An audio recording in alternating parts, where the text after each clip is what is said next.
Greetings, brothers and sisters.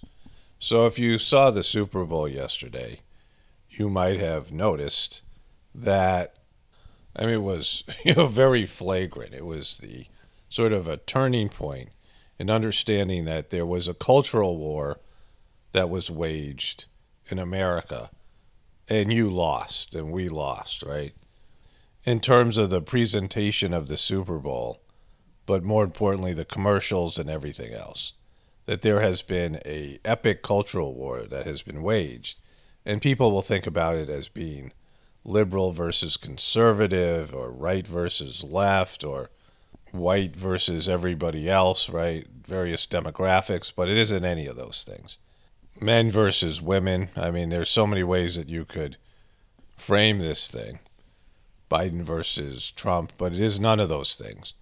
There was the elite, so-called elite people, and I'm talking about more Hollywood here than anything else, but people who have a lot of money have had a social and cultural orientation to life. They believe certain things that the average Americans would never accept. They've accepted it in Europe to some extent, Europe being smaller and more, you know, um, controllable in this way. But in America, they never would. In various cultures around the world, it still had strong religious beliefs, people believing in God, people believing in traditional family values and things. People with morality would never accept it.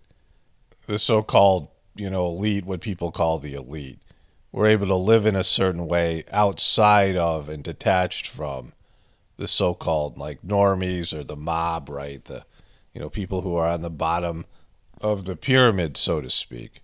And maybe, some people who went and worked in the houses of, the mansions, the castles of the elitist people would see some things and they would know some things. They would have to clean up after some things, and they kind of knew what was going on.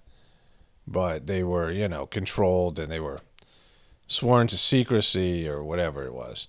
And even if they said things, nobody would really care for the most part. But in terms of rolling out this lifestyle, this cultural beliefs, right, this social way of interacting to the masses, it just would never happen. It was something that, normal everyday people would never accept. And it was better that they didn't, because you need salt of the earth type people, people who believe in God, people who believe in traditional values and morals, hardworking people, people who are going to hold up hold the civilization, hold up the empire with their, just punching the clock every day. You need this in families, right? You can have one eccentric person, a couple eccentric people in a big family, in a village. You can have people who are eccentric and, whatever they are. But you need the wholesome, hardworking, people who are mentally stable, right? People who can be counted on, people who can come through in a clutch, people who aren't divas and, drama queens and psychologically unstable, needy people who are very narcissistic and self-centered. Those people need a huge support system of healthy, functioning people to prop them up. The psychologically broken people need, people who can be there every day and do the, mundane tasks and work and things like this to prop up a civilization, prop up a society and a family and whatever it might be. So you can't have a, civilization of entitled divas, attention-seeking people who can't, cook meals and do hard work and can't give to other people and are emotionally bankrupt and don't have any love to give to people. They just need to suck energy off other people, like the Hollywood celebrities. You can't have a society of people like that.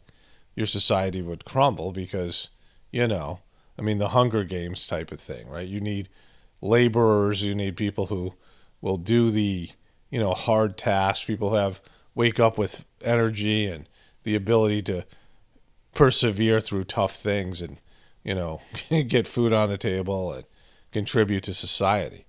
But people who are just attention-seeking drama queens who have a lot of psychological issues, right? Very fragile psychologically. You see this with all these, housewives, real housewives shows, and the Kardashians, and all these types of real wives, real basketball wives. I mean, I watch those shows, but just seeing highlights or whatever it is, the drama and the neediness, and they have lots of money. They're all rich, right? The Kardashians have lots of money. They're rich women that are able to have a support staff to live life, right? But could they be good mothers if they just had to do it on their own? Could they be good single moms, or even with their weak husbands? Could they be good moms without their nannies and their overwhelming support system and money to fix things? And so, this is our society where now this Hollywood agenda and its really, ungodly and unmoral beliefs is being accepted and celebrated by the masses, especially the youth. I mean, it was so prevalent in the Super Bowl. The way the war was framed was that you had the Make America Great Again people that, thought that Trump could bring back a sort of renaissance of old 50s, 60s, 70s, 80s America, 90s, I guess, maybe even, and that things could go back to when they considered America great. The problem with this was it was never great, and I'll get into that in just a moment, but that's what they believed, and at least was great for them and their parents and things like this. And Trump was going to bring back a renaissance of, traditional American baseball, hot dogs, apple pie, and Chevrolet. This was like old Super Bowl ads were featuring things like that, right? Traditional American people with traditional American beliefs. And Trump was bringing that back. And while he was selling that to his supporters, we saw the erosion, big time erosion of just all of those beliefs, right? Making America great again beliefs, and the way that people, and we're talking about a large percentage of the people, the majority of Americans, were against these new beliefs that were coming in, these Hollywood beliefs, these celebrity beliefs, these elitist beliefs that are being, not just beliefs, but attitudes and, this culture that was coming in. And even though these people thought that Trump was going to beat this thing back, he wasn't, because he was losing as he was president. I mean, it was that bad of a beatdown. And you could see that there was the powers that be were against the Make America Great Again.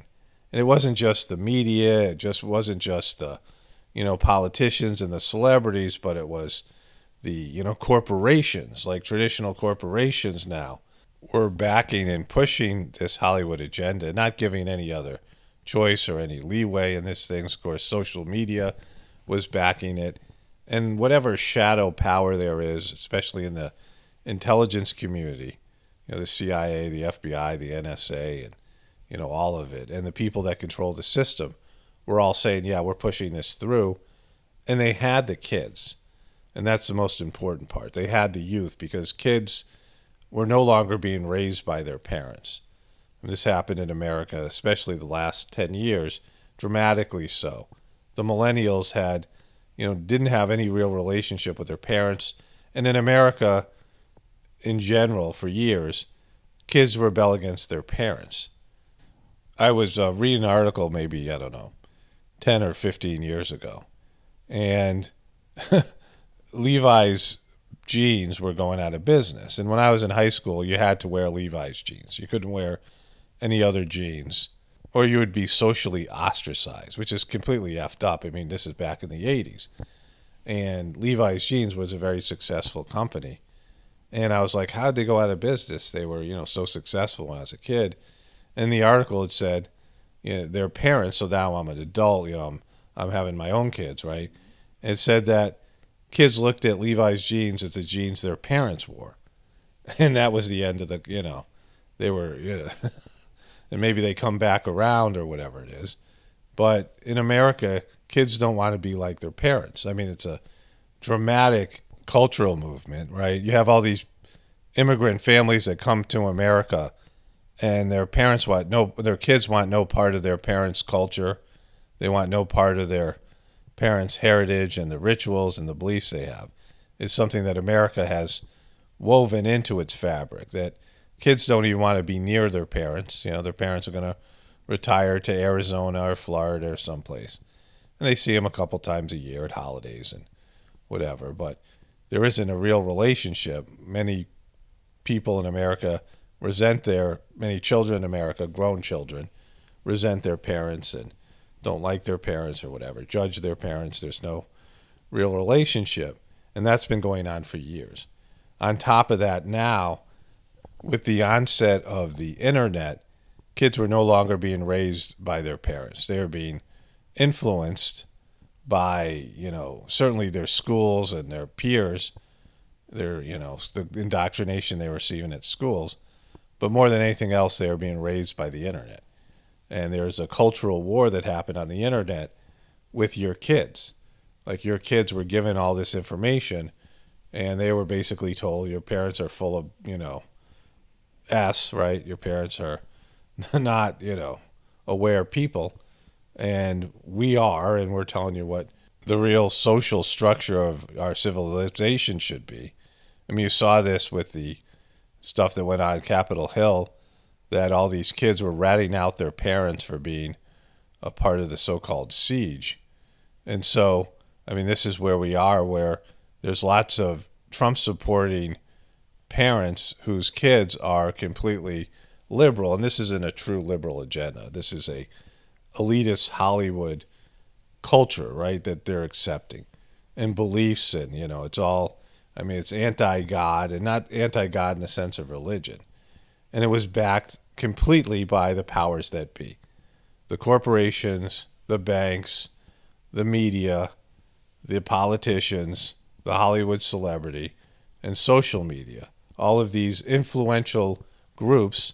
And then you had the CIA, the people that, run the shadow psychological operations. They were all working to get the kids to be indoctrinated with this new set of beliefs. And when they got the kids, it's over, right? Once the kids are, because you just have to wait it out, so the old people die off, right? You have a dying social system and cultural system, and you have the youth that's going to adopt a new way of being.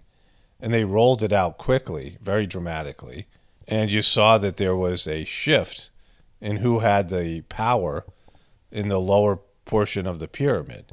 The poor, the lower middle class, the middle class, and the upper middle class, that make up 99% of the American population. All of a sudden, the people with stuff and money and people who had religious beliefs. When I was a kid, there was the Moral Majority and the Christian Coalition. And they were the people that censored and canceled people. They were the cancelers. And it wasn't good then. It wasn't like that was, what they canceled all the time should be canceled. And there was, some negativity in the power structure. And there's a lot of, whatever you want to say about that time period, the way that the power was in the, the Moral Majority, the Christian Coalition, and, the witch hunts they had for people who were communists, allegedly, right? The McCarthyism. I mean, back then, that wasn't great either. But the power had shifted away from those people, the Republican people. I mean, think about George W. Bush, who was a complete joke, right? The guy grew up in an elitist family. His grandfather was a senator. His father was vice president and then president.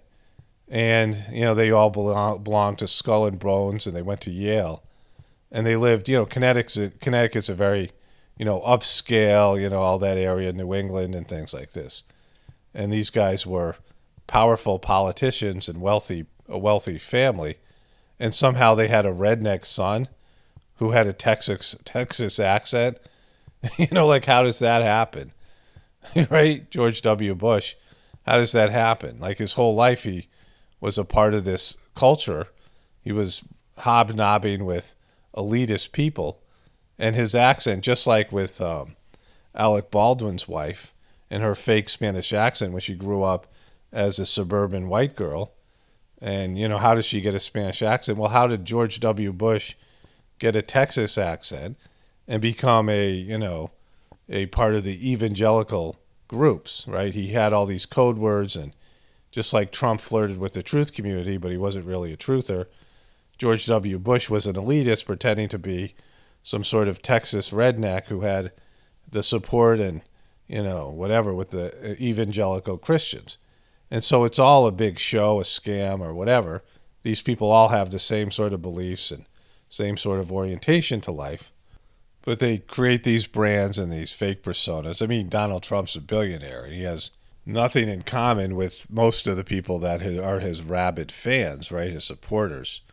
He has gold toilet seats and things like this, right? He's a completely different guy than his supporters, but he was a good salesman, and he got him to believe in these slogans, and maybe he even, believed a little bit himself, making America great again, but it was never going to happen. And you can see, the way that they got Donald Trump and his supporters was to use his, greatest power against him. And that was the enthusiasm of his supporters. His supporters were very enthusiastic. I mean, they were really, a cult-like enthusiasm. And you see how this played out. They're using that against him. They're using the biggest thing that he had going for him is that the people loved him. I mean, there was never a politician. I mean, maybe the second most was Reagan, who inspired that much enthusiasm and love. Of course, Obama had, some support. I mean, there was a lot of energy there, but nothing like what Trump had. And they not only took that weapon away from Trump, his only real weapon, they turned it against him, right? And now they're using it against the Republican Party, making them choose between the establishment and Trump supporters. They're putting the Republicans in a no-win situation where if they go against Trump, they lose the support of all the Trumpers, and they're looked at as Benedict Arnolds or whatever it is. But if they don't turn on Trump, they're going to be viewed as these, enablers to this criminal mob type of stuff that happened. And again, a one-sided way of looking at it. When the Republican Trump supporters did what the Antifa people were doing in Portland, Seattle, and even in D.C. and other places, they were held to a different standard. And this was one of the ways you could see that the cultural war between the Make America Great Again and the liberal Hollywood elitist people was lost, right? And you can see it if you watch the Super Bowl, the ads, the presentation of the Super Bowl. They have literally redefined what American life is. They are selling something to the American people, the youth, about what your orientation to life should be. And it's changed dramatically. I mean, it's been inverted from what we had all learned and what we were indoctrinated into. That normal people were functioning, people had traditional marriages and whatever it is, right? That was the desired, preferred group. And that you would work hard economically. You would work hard to make money and own things and, have influence in your community and all these things, be successful and rich in all these things, and be somebody who was, who went to church and was a God-fearing person or whatever way you framed it. And again, I grew up in this era, and I didn't think this era was good, right? I didn't, I thought a lot of it was fake. I thought a lot of it was, America's always been fake. There's a fakeness to America. I talked about this in terms of you go to a prep rally. We had these things called prep rallies when I was in high school, and you were supposed to have school spirit. And I knew pretty much every kid in the school, I would say 90% of them hated the school, in one way or another. There was a few that had school spirit, these fake up with people type of people. But in terms of even, the way that America is, patriotism and USA and all this stuff, a very strong nationalistic view. And the people who lived traditional American lives and had a traditional American dream and all these things, that they pitched to get immigrants here and people came here, the streets are paved with gold and all these things. Opportunity, economic opportunity, all of those things are gone, right? The preferred group is now being demonized, right? They're, you just watch the ads, you just watch everything in terms of the Super Bowl presentation, and even so much so that I really can't get into the details of the new culture. Any kind of criticism of the new culture is, a possible community guideline strike, or certainly a demonetization of the videos. And I mean, any of these ways that they have of censoring people who point out all the, the aspects of this, broken culture. It's a culture of broken people where they're celebrating the broken. I talked about this in the year of the broken. What was that, last year, right? 2020, but it's something they've been working on for a while. If you're a person with psychological issues and any number of other type of idiosyncratic behaviors and attitudes, and which makes you a low functioning person, you're now being given preference and being celebrated. They're saying it's okay not to be okay, these types of things. And again, I grew up as a dyslexic person, an introvert. I never really fit into the system that I'm talking about, the Make America Great Again period. I didn't, believe in America then. I mean, I remember watching Super Bowls when I was, I think, in my, late teens and early, 20s and things like this, when I was in college and, high school days, and realizing that the hype of the Super Bowl was always overblown. The Super Bowl was always life-sucking. And the Super Bowl yesterday was the worst life-sucking Super Bowl I've ever seen. Complete low energy, obviously rigged. I'll talk about that in a little bit. I mean, they just seem to want Tom Brady to win. And it's fairly obvious without having, slam dunk conclusive evidence, but enough that if you watched it, you knew. I mean, people are saying this. Mahomes' mom is saying it. So I'll cover this in a video I'll put up on Apocalypse Now later today. I want to do these two things separately.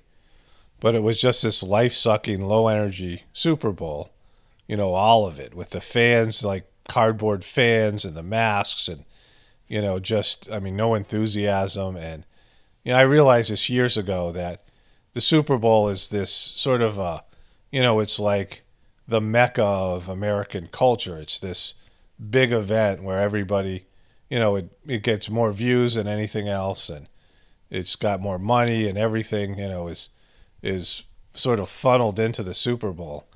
And it almost always disappointed. It was never really a close game, and it has in recent years. But when I was, in my sports days, where I spent a lot of time playing basketball and hanging out with sports-minded people, people who were on my basketball team, whatever it was, various, levels of sports culture, and the Super Bowl and the Super Bowl party was a big thing. And I realized I always felt like crap, like especially if you started watching the pregame show. But even if the game was close, and it never was, for years the NFC dominated the AFC team. It was something where the NFC, whoever won the NFC championship, that was the real Super Bowl.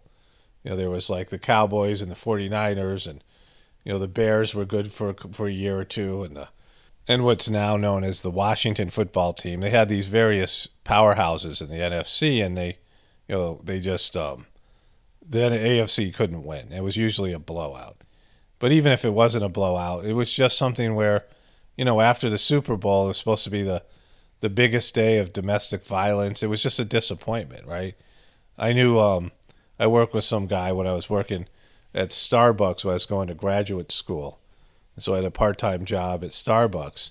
And the guy who was a manager, a young kid, he was, telling me that his Sunday was football. His church was football, right? Like his religion was football. And Sunday watching football, he had, a fantasy football league, all that kind of stuff.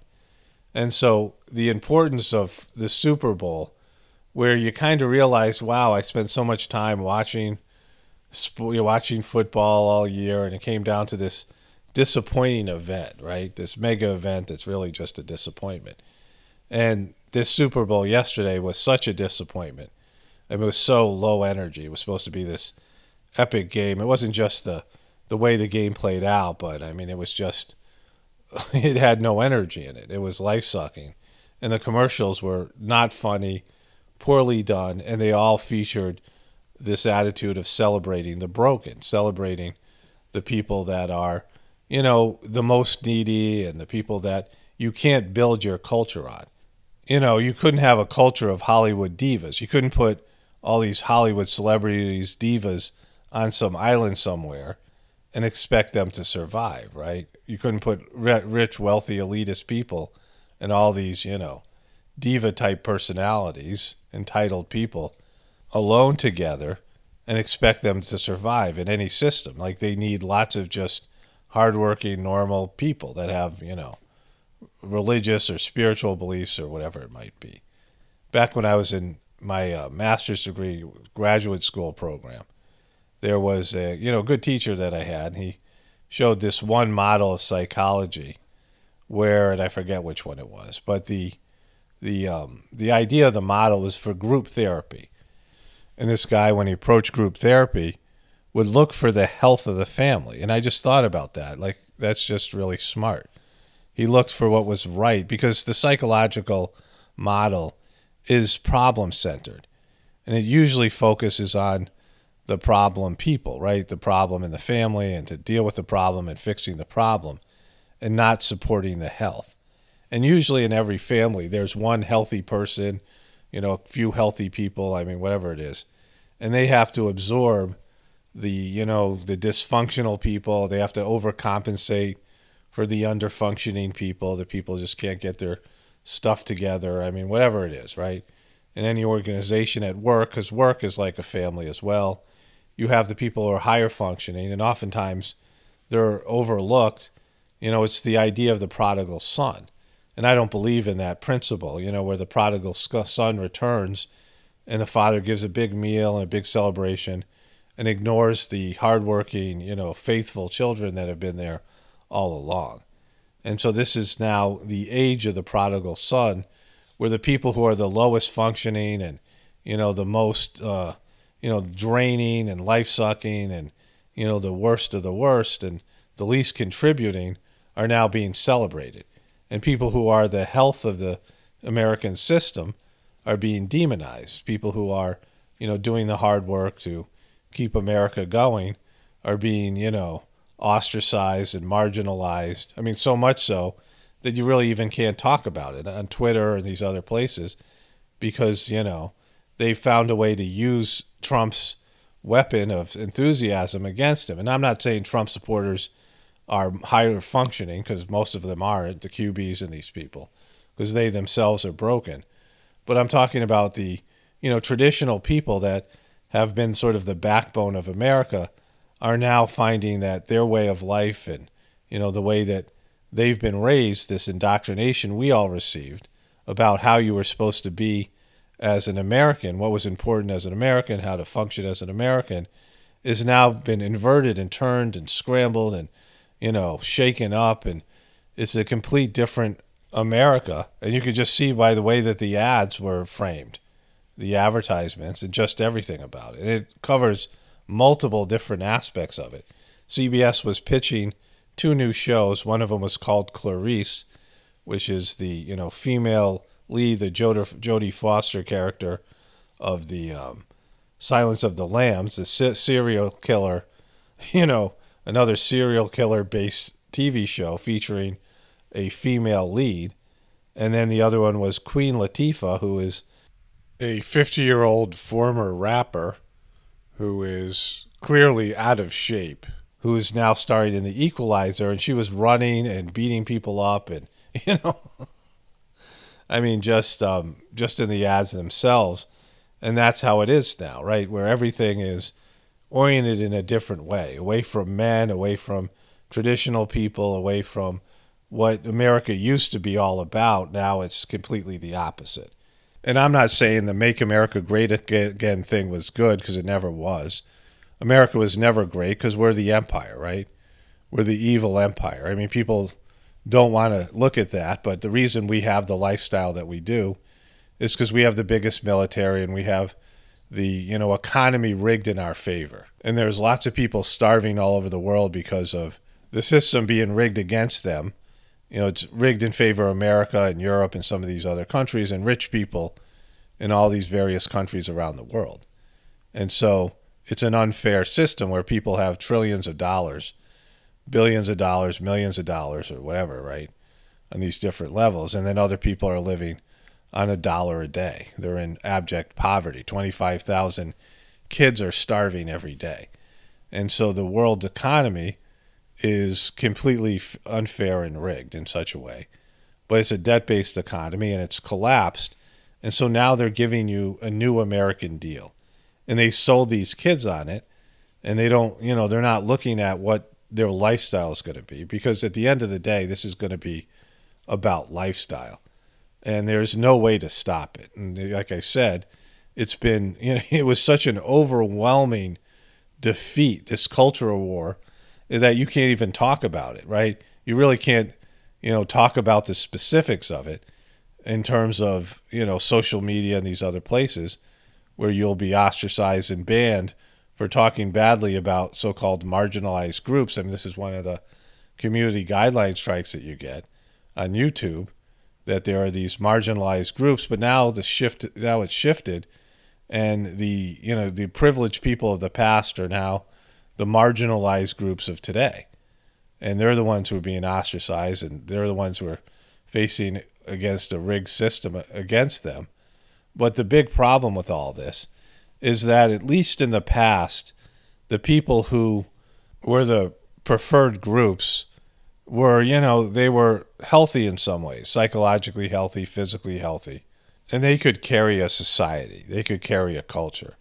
But the broken people can't. And when you celebrate brokenness and you encourage people to be broken psychologically, and, young people are told it's good to be depressed and it's good to have psychological issues and be suicidal and whatever the, drama and the psychological issues that are being celebrated, these kids growing up today are told it's, positive for them to be that way.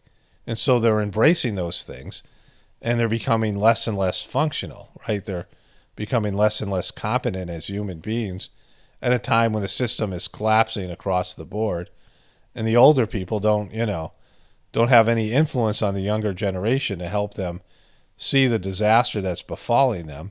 Like I said, to me, America was never great. I'm not, a Trumper, but it was at least functional.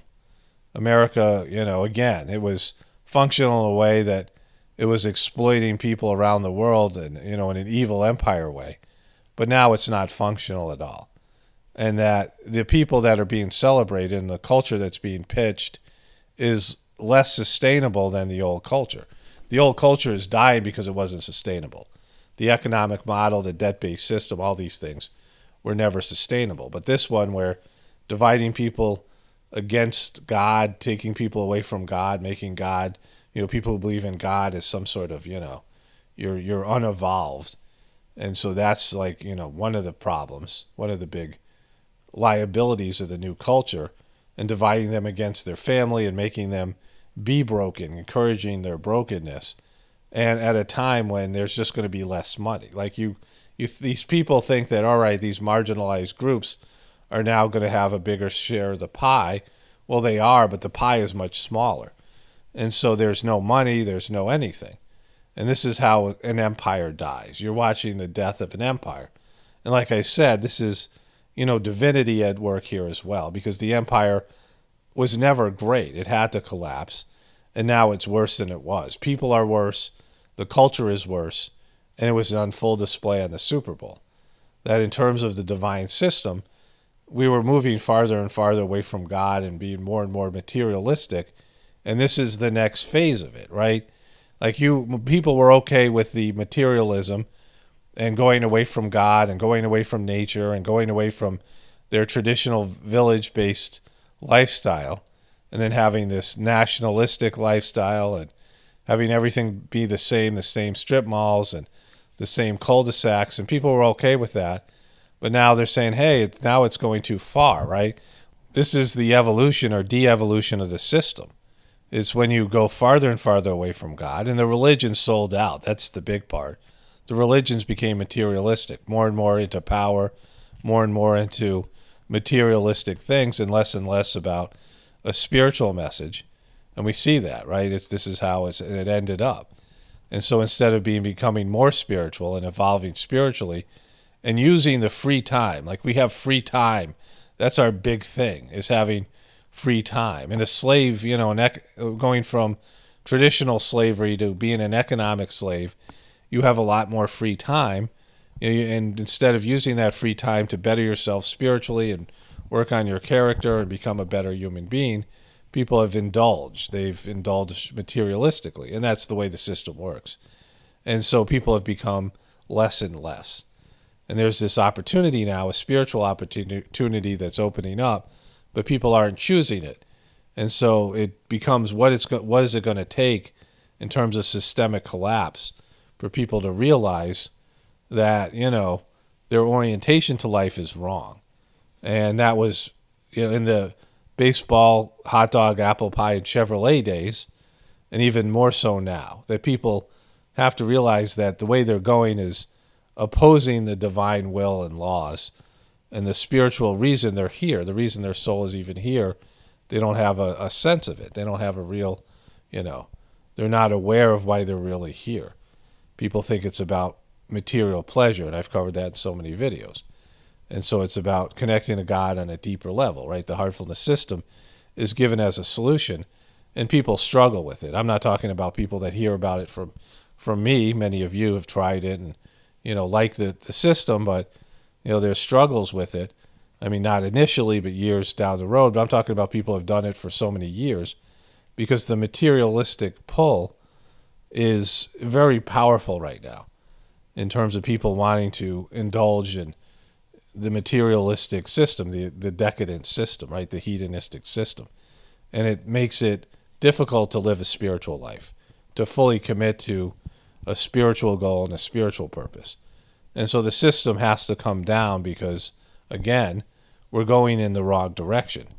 And we're destroying not only the planet, but severing the connection between ourselves and our divinity, our soul's purpose, and even our soul. And so our egos are just running amok, right? And that's where egos become demonic or even devilish, to the extent where they're living a life that is in contradiction of the divine will, right? Going against being the opposite of what you're supposed to be, being the opposite of what you were designed to be. And that's what's happening. You can just see it in terms of the cultural war that was so obviously lost in this depressing Super Bowl yesterday. There was these ads for Paramount Network. It's the CBS streaming network. They also have CBS All Access.